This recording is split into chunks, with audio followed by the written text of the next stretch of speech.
یہ وہ عشق بھری داستان ہے جس کو جتنا پڑھیں ایمان تازہ ہوتا ہے. کس انداز میں یہ سفر ہوا ذرا سوچیں کہ نبی پاک نے جب یہ محسوس کیا کہ مکے میں رہنا مشکل ہو گیا ہے تو صحابہ کرام کو یہ اجازت دی کہ تھوڑے تھوڑے کر کے مدینے پہنچ جائیں, کیونکہ مدینے سے بڑی خوشگوار ہوا آتی تھی, مدینے سے بڑی اچھی خبریں آتی تھیں, لوگ ادھر مسلمان ہو رہے تھے, لوگ ادھر ویلکم کر رہے تھے, مکے والے راستے تنگ کر رہے تھے, تکلیف پہنچا رہے تھے. حالانکہ یاد رہے یہ نبی پاک کا شہر وہ تھا, آقا کی ولادت یہاں ہوئی. لائف کے 53 ایئرز آؤٹ آف 63 ایئرز نبی پاک نے مکے میں گزارے تھے, مگر اب رہنا مشکل ہو گیا. صحابہ کو کہا آپ چلے جائیں. سیدنا ابوبکر صدیق باقی تھے, نبی پاک باقی تھے, اور آقا نے صدیق اکبر رضی اللہ تعالیٰ عنہ کو اپنے ساتھ چلنے کی دعوت دی. بی بی عائشہ فرماتی ہیں اس دن میرے بابا بہت روئے, اور پہلی بار مجھے پتا چلا کہ کوئی خوشی کے مارے بھی روتا ہے, کیونکہ نبی پاک نے جب یہ اجازت دی کہ ابوبکر تم میرے ساتھ ہجرت کرو گے تو آپ نے بڑے آنسو بہائے. جب غار ثور کی طرف جانے لگے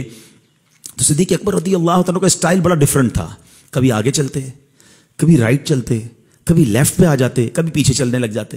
اب دو ہی بندے ہوں اور ایک بندہ رائٹ لیفٹ ہو رہا ہو تو نبی پاک نے کہا ابوبکر یہ کیا کر رہے ہو, کبھی تم دائیں چلتے ہو, کبھی بائیں چلتے ہو, کبھی آگے.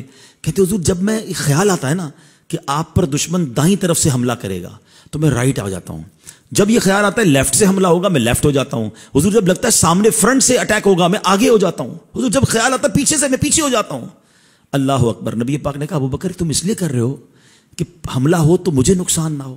کہتے ہیں واللہ حضور میری یہی تمنا ہے کہ اگر کوئی اٹیک کرے آپ پر آنچ نہ آئے, ابو بکر اس کے سامنے آئے. غار ثور کے نیچے پہنچے, جبل نور کے نیچے. صدیق اکبر رضی اللہ تعالیٰ نبی پاک سے عرض کی حضور آپ میرے کاندھوں پر آ جائیں, کہیں آپ کے مبارک قدموں پر کوئی کانٹا نہ لگ جائے. لک ایٹ دا وے نبی پاک ان کے کاندھے پر سوار ہوتے ہیں. اور صدیق اکبر نے وہ پورا ٹریول جنہوں نے کیا ہے وہ جانتے ہیں, آلموسٹ 5000 فٹ ہائٹ ہے جبل نور کی. صدیق اکبر وہ کیسے لے کر چلے ہوں گے, کیا وہ منظر ہوگا. اور جب نبی پاک علیہ الصلوۃ والسلام کو غار کے کنارے پر پہنچا دیا, نبی پاک سے عرض کرتے ہیں حضور آپ ذرا باہر رہیے, پہلے میں اندر جاؤں گا. اندر جاتے ہیں, غار کو صاف کرتے ہیں, دیکھا بہت سارے سوراخ ہیں, کہیں کوئی جانور نہ نکل آئے, کوئی سانپ وغیرہ نہ نکلے. ایک ہی چادر تھی, اس کے ٹکڑے کیے اور چادر کے سوراخوں میں ڈال دیا. اب ذرا سنیے گا, یہ بات کم لوگوں نے سنی ہے. جب باہر آئے تو نبی پاک نے کہا ابوبکر تمہاری چادر کہاں گئی. کہا حضور اندر جتنے سوراخ تھے اس میں نے پھاڑ کے وہ سوراخ بند کر دیے ہیں. اللہ کے نبی اتنا خوش ہوئے, آقا نے سنو کیا دعا دی. اللہ اکبر. نبی پاک کہتے ہیں اللہم اجعل ابا بکر معی فی درجتی یوم القیامہ, اے اللہ ابو بکر کو قیامت کے دن جنت میں میرا ساتھ عطا فرما, میرے ساتھ جنت نصیب فرما. اس دعا کی اہمیت سمجھو. میں اور آپ دعا کرتے ہیں کہ اللہ ہمیں جنت میں آقا کا پڑوس نصیب فرما. اللہ کے حبیب اللہ کی بارگاہ میں دعا کر رہے ہیں کہ اللہ ابو بکر کو جنت میں میرا ساتھ عطا فرما. اور سنو صرف دعا نہیں ہوئی, تھوڑی دیر میں وحی نازل ہوتی ہے کہ یا رسول اللہ, اللہ کریم نے آپ کی دعا قبول فرما لی ہے. اللہ اکبر. یہ ہیں صدیق اکبر رضی اللہ تعالیٰ عنہ. نبی پاک گود میں آرام فرما رہے ہیں. کیا قسمت پائی صدیق اکبر نے, کیسا دیدار کیا ہوگا, کیسا نبی پاک کا قرب پایا ہوگا.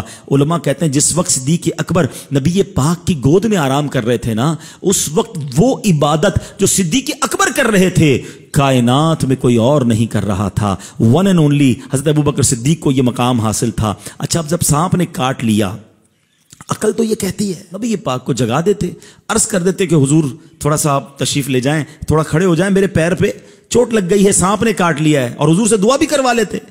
مگر کہتے میرے عشق نے گوارا نہ کیا کہ محبوب کے آرام میں خلل ہو.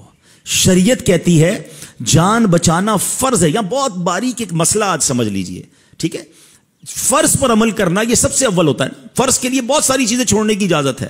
فرض پہلے, اور فرض معاف نہیں ہوتا, فرض ضروری ہوتا ہے. آپ نے نہیں جگایا نبی پاک کو, اگر آنسو نکلے آقا کے چہرے انور پر گرتے ہیں, نبی پاک کی آنکھ کھلتی ہے. کہا اے ابو بکر کیوں رو رہے ہو. کہا حضور سانپ نے کاٹ لیا ہے. سبحان اللہ. نبی پاک نے ایمرجنسی وارڈ کی طرف نہیں بھیجا, اپنا دعاب دہن نکالا, آپ کے انگوٹھے پر لگایا, سانپ کا زہر جو ہے اس کا اثر ختم ہو گیا. یہ فرض چھوڑ دیا, نبی پاک کو راضی کیا, نبی پاک کی اطاعت نہ چھوڑی. تو سکھا کیا گئے. اعلیٰ حضرت کہتے ہیں صدیق بلکہ غار میں جان ان پہ دے چکے, وہ تو جان دے چکے تھے نا. اور حفظ جان فروز غرر کی ہے, اور جان بچانا تو سب سے اہم فرض ہے.